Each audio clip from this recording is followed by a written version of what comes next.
दोस्ती। एक दिन पड़ोस के पांडे जी ने शकीरा को घर का सामने उदास बैठी देखकर पूछा, बेटी ऐसी चुपचाप क्यों बैठी हो? खेलती कूदती क्यों नहीं?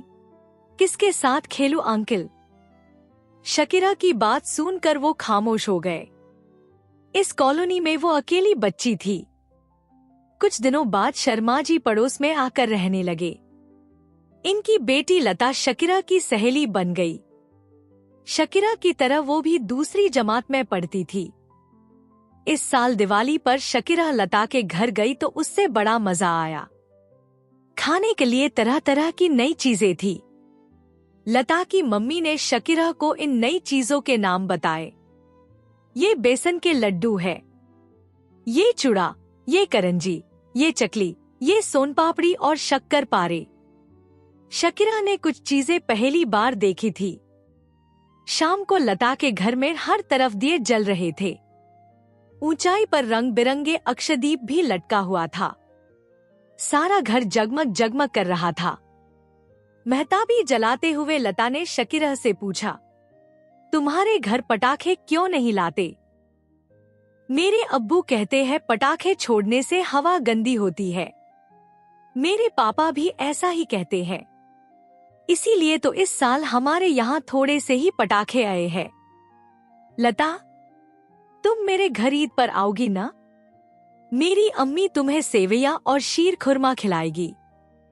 हाँ, मैं जरूर आऊंगी। चंद महीनों के बाद ही शर्मा जी का तबादला किसी दूर के इलाके में हो गया। लता के जाने से शकीरा फिर अकेली हो गई। आज ईद का दिन था। शकीरा को रो रो कर लता की याद आ रही थी। वो यहाँ होती तो मेरे नए कपड़े देखकर कितनी खुश होती। ईद के दिन अब्बू गरीबों में अनाज और रुपए बांटे।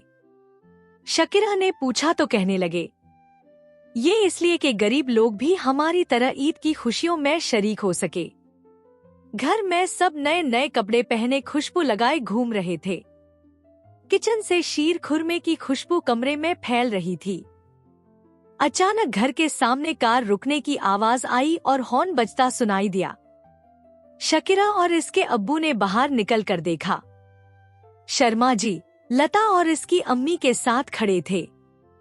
शकीरा खुशी के मारे जोर से चिल्लाई, लता! इसकी आंखों से आंसू निकल आए। वो लता से लपेट गई। शर्मा जी इसकी पीठ थपथपाते हो बोले, अरे बेटा, ईद के दिन रोते नहीं, खुश होते हैं। शकीरा के अब्बू उन्हें घर के अंदर ले आए। इधर उधर की बातों के बाद सब दस्तरख्वान पर बैठ गए, जहां सेवैया और शीर खुरमे की प्यालियां सजी हुई थी।